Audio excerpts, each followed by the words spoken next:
pasal 10 ayat 22 sampai dengan 30. Yohanes 10 ayat 22 sampai dengan yang ke-30.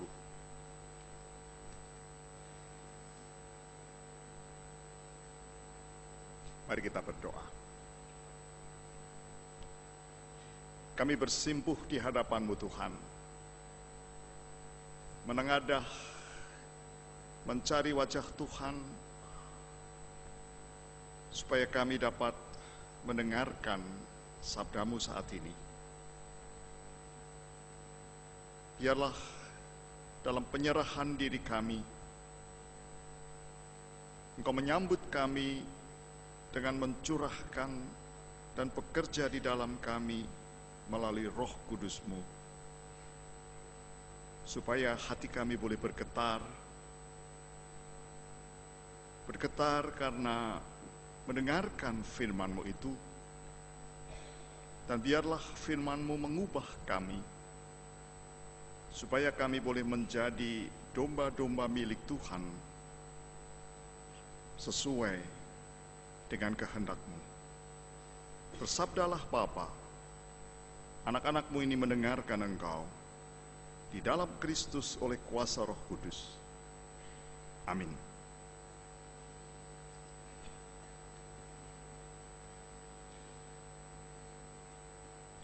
Tidak lama kemudian tibalah hari raya penahbisan Bait Allah di Yerusalem. Ketika itu musim dingin, dan Yesus berjalan-jalan di Bait Allah di Serambi Salomo. Maka orang-orang Yahudi mengelilingi dia dan berkata kepadanya, "Berapa lama lagi engkau membiarkan kami hidup dalam kebimbangan? Jikalau engkau Mesias, katakanlah terus terang kepada kami." Yesus menjawab mereka, "Aku telah mengatakannya kepada kamu, tetapi kamu tidak percaya. Pekerjaan-pekerjaan yang kulakukan dalam nama Bapa-Ku, itulah yang memberikan kesaksian tentang Aku. Tetapi kamu tidak percaya, karena kamu tidak termasuk domba-dombaku. Domba-dombaku mendengarkan suaraku, dan Aku mengenal mereka, dan mereka mengikut Aku. Dan Aku memberikan hidup yang kekal kepada mereka, dan mereka pasti tidak akan binasa sampai selama-lamanya, dan seorang pun tidak akan merebut mereka dari tanganku. Bapa-Ku yang memberikan mereka kepadaku lebih besar daripada siapapun, dan seorang pun tidak dapat merebut mereka dari tangan Bapa. Aku dan Bapa adalah satu." Demikianlah Injil Yesus Kristus. Berbahagialah orang yang mendengarkan firman Tuhan dan memeliharanya. Haleluya.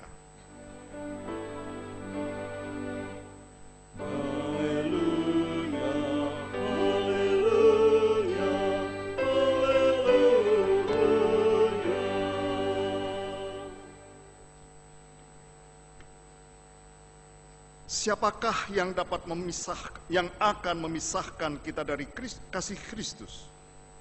Penindasan atau kesesakan atau penganiayaan atau kelaparan atau ketelanjangan atau bahaya atau pedang? Sebab aku, firman Tuhan disampaikan melalui Rasul Paulus, sebab aku yakin bahwa baik maut maupun hidup, baik malaikat-malaikat maupun pemerintah-pemerintah, baik yang ada sekarang maupun yang akan datang, atau kuasa-kuasa baik yang di atas maupun yang di bawah, ataupun sesuatu makhluk lain, tidak akan dapat memisahkan kita dari kasih Allah yang ada di dalam Kristus Yesus, Tuhan kita. Ada nada yang kokoh di sini, kuat, mantap, dan itulah kasih Allah di dalam Kristus. Kasih yang kekal, tak terukur oleh apapun, tak dapat ditentukan dengan ukuran apapun. Nah, kita orang-orang percaya, sudah menjadi bagian dari kasih Allah di dalam Kristus seperti itu. Maka saya membayangkan bahwa kita berada pada zona yang aman. Kita merasa tentram. Apalagi yang perlu dikhawatirkan? Karena kasih Allah yang demikian itu menjadi bagian dari hidup kita. Tapi hari ini, saudara-saudara, kita diajak untuk merenungkan firman Tuhan, agar kita jangan memberikan diri untuk direbut dari tangan Kristus, dari kasih Kristus. Nah, berarti saudara-saudara, ada kemungkinan bahwa sebagai orang-orang percaya, kita toh dapat lepas. Memakai tema itu berarti kita dapat direbut dari tangan atau kasih Kristus itu yang memang sudah mantap itu. Ada ruangan dalam hidup ini sebagai orang-orang beriman yang ternyata tidak sepenuhnya aman. Bagaimana ini, saudara-saudara? Ya bagaimana lagi kalau kita nggak belajar dari firman Tuhan? Yesus sedang berada di bait Allah di Yerusalem. Dikatakan pada hari raya penahbisan bait Allah.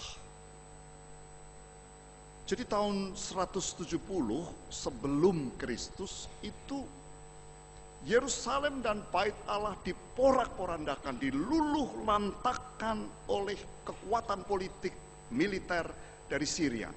Rajanya bernama Antiochus Epiphanes, nama Yunani ini.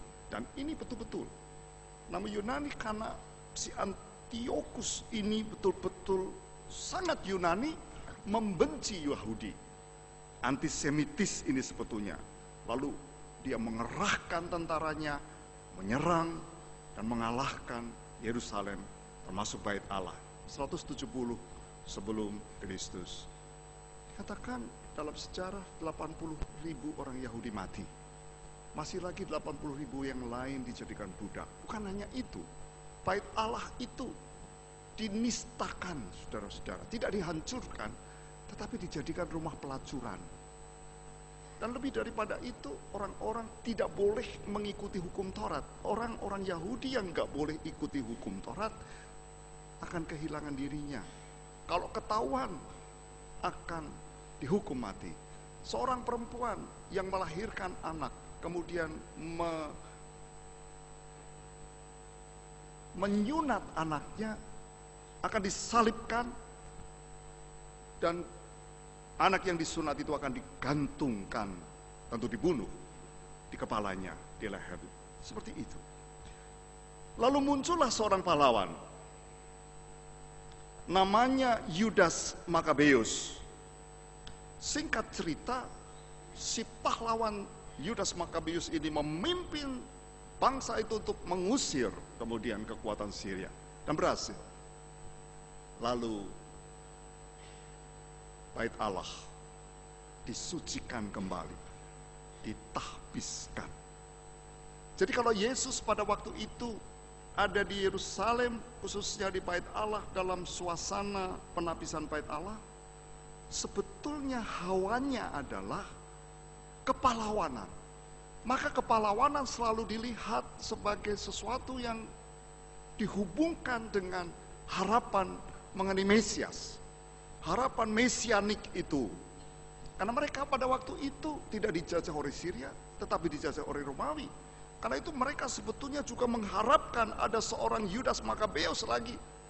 Tetapi lebih daripada itu, ada seorang Mesias yang sudah ditunggu-tunggu itu untuk mengusir penjajah itu. Maka Yesus itu muncul sebagai figur. Dan ini kontroversial ini. Sebagian orang mengikuti dengan sungguh-sungguh, lalu bertanya-tanya, jangan-jangan ini dia Mesias itu. Tapi kok caranya ngomong Memang dia hebat sekali, melakukan banyak tanda, menjadi mujizat, tapi gak ada tampang seorang pahlawan. Karena itu saudara-saudara, orang-orang Yahudi pada kesempatan itu mengelilingi Yesus, lalu bertanya, berapa lama lagi engkau membiarkan kami hidup dalam kebimbangan? Jika engkau Mesias, terus teranglah, katakanlah. Tapi Yesus seperti apa? Yesus merespons tidak dengan menjawab langsung pertanyaan itu. Yesus tidak pernah mengatakan, bahkan di dalam Injil Yohanes sekalipun, aku adalah Mesias. Ungkapan-ungkapannya tidak langsung. Dan pada kesempatan itu juga Yesus menjawab, aku telah mengatakannya kepada kamu loh, tapi kamu tidak percaya. Lihat pekerjaan-pekerjaan yang telah aku lakukan selama ini, itu mestinya menjadi kesaksian tentang siapa aku. Tapi kamu berkeras hati, kamu tidak percaya. Karena itu kamu tidak termasuk pada bilangan domba-dombaku. Jadi intinya saudara-saudara, lihatlah pada pekerjaan-pekerjaanku.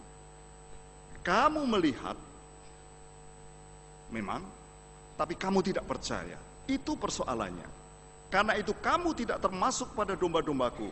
Karena itu Yesus selalu membedakan antara mereka yang menjadi domba-domba Kristus, berarti yang orang-orang yang percaya, melihat dan kemudian percaya, dan mereka yang tidak. Jadi penentu utama adalah hal percaya itu. Percaya kepada Kristus itu. Nah, bagi yang percaya, mereka menjadi domba.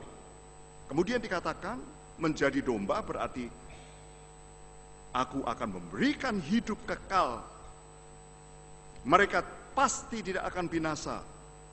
Dan seorang pun tidak akan dapat merebut mereka dari tanganku. Ini sebuah janji. Dan ini luar biasa, saudara-saudara.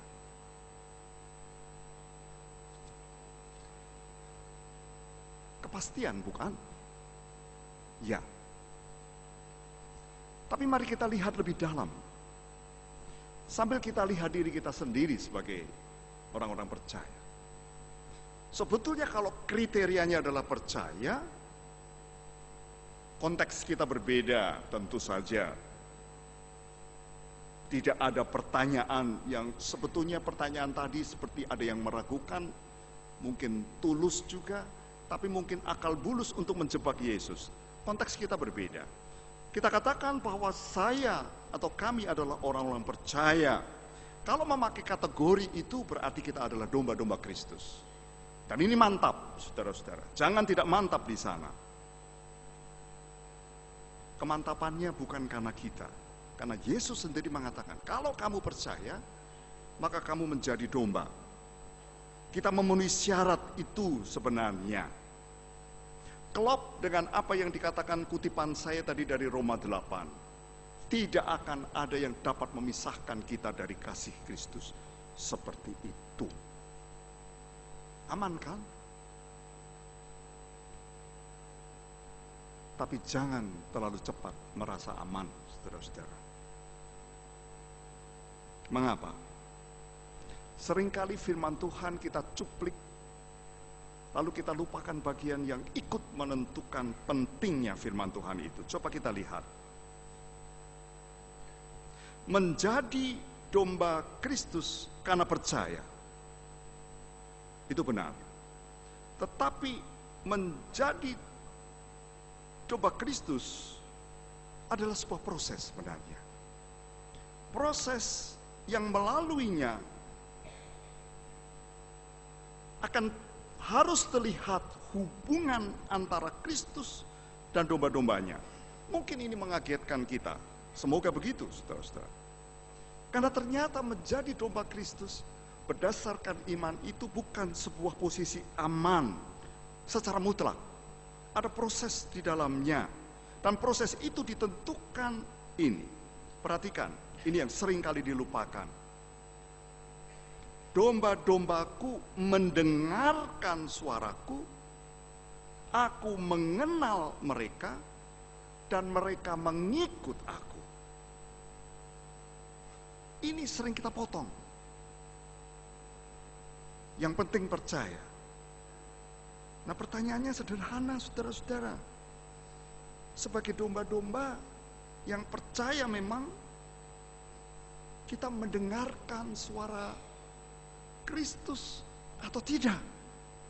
Bukan hanya itu.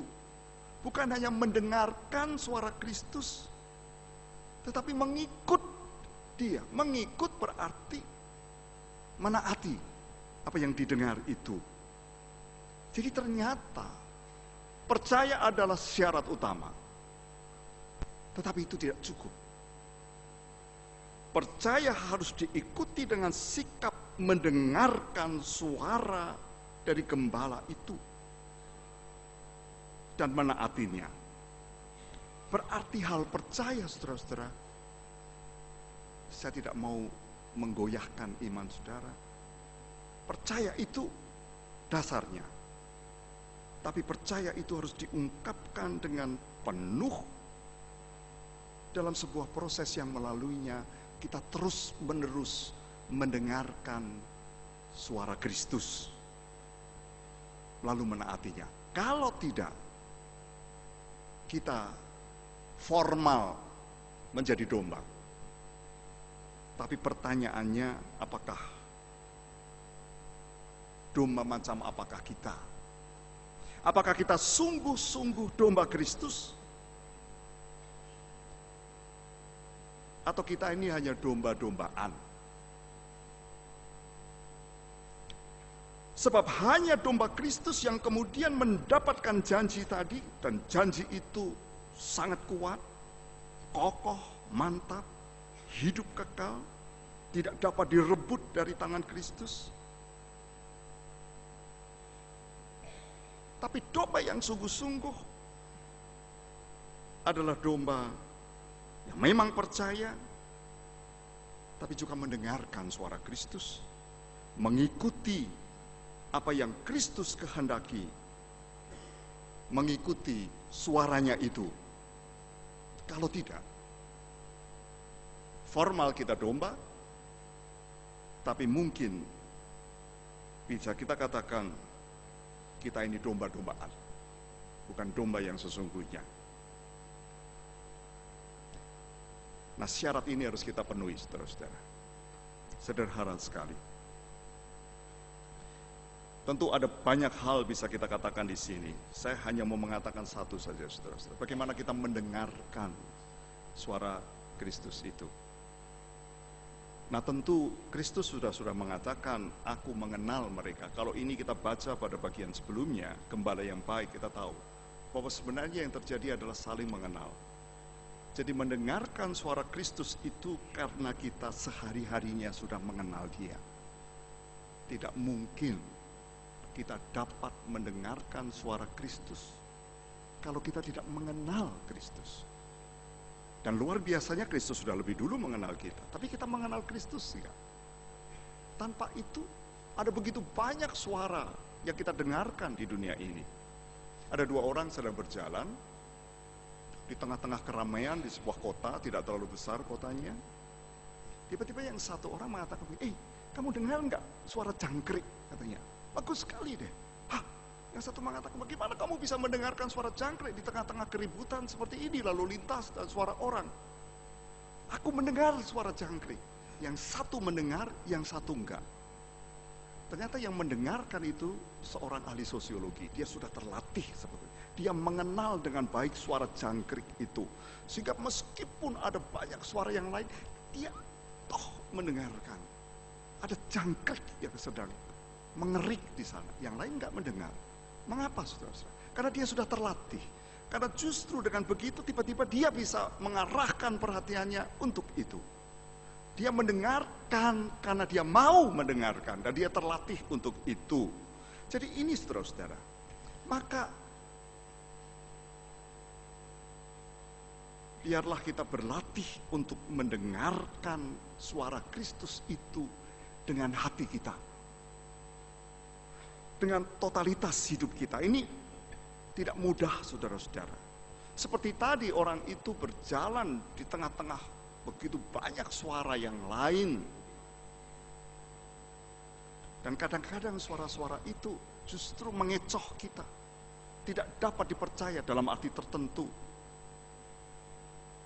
Dan jangan cari suara-suara di luar. Itu juga mengganggu kita. Carilah suara-suara di dalam diri kita sendiri. Perasaan kita, keinginan kita, tujuan hidup kita. Seringkali begini saudara-saudara. Bagaimana kita dapat mendengarkan apa yang Kristus mau ketika kita merasa bahwa sebetulnya ini juga aku mau, tapi ini nggak cocok dengan apa yang Kristus mau. Jadi lalu apa yang kita dengar? Yang kita dengar adalah perasaan kita sendiri. Apa yang kita anggap sebagai sesuatu yang mesti kita ikuti, yaitu diri kita sendiri. Tanpa kita sadari seperti itu. Karena itu Kristus mengatakan, tidak ada orang dapat mengikut aku kalau nggak menyangkal dirinya. Tapi ini sebuah proses, saudara-saudara. Apa yang kita inginkan, seringkali kita tidak menginginkan apa yang Allah inginkan. Kita tidak mencintai apa yang Allah cintai. Kita tidak membenci apa yang Allah benci. Yang sering terjadi atau kadang terjadi, mudah-mudahan seperti itu, kita mencintai apa yang Allah benci. Allah tidak pernah membenci orang, membenci perbuatan orang. Dan seringkali perbuatan-perbuatan kita menunjukkan bahwa kita lebih mengasihi sesuatu yang sebetulnya, dan ini muncul dalam perbuatan dan sikap perilaku kita, tidak disukai oleh Allah. Dan ini mengecoh kita, ini tidak memungkinkan kita untuk mendengarkan suara Kristus itu dengan sungguh-sungguh. Maka diperlukan seluruh hati kita untuk mendengarkan suara Kristus, totalitas hidup kita.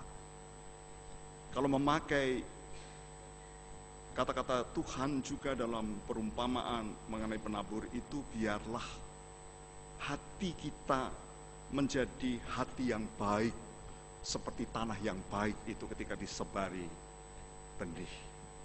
Tanah yang baik yang membiarkan apa yang didengarkan oleh kita dengan sepenuh hati itu kemudian bisa berakar dan bisa bertumbuh mengeluarkan buah-buahnya.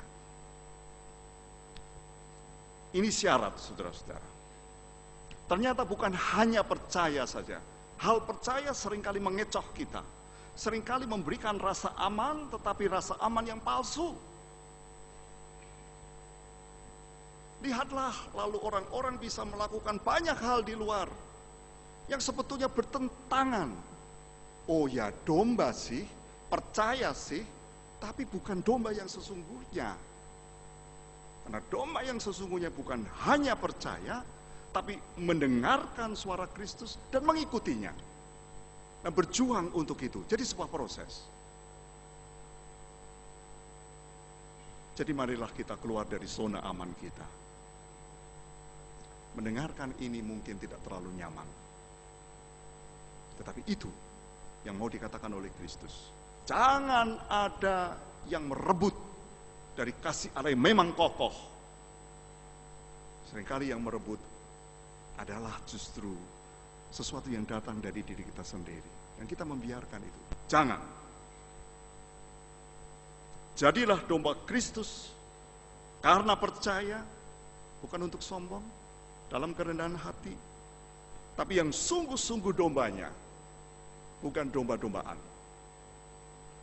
Sungguh-sungguh domba,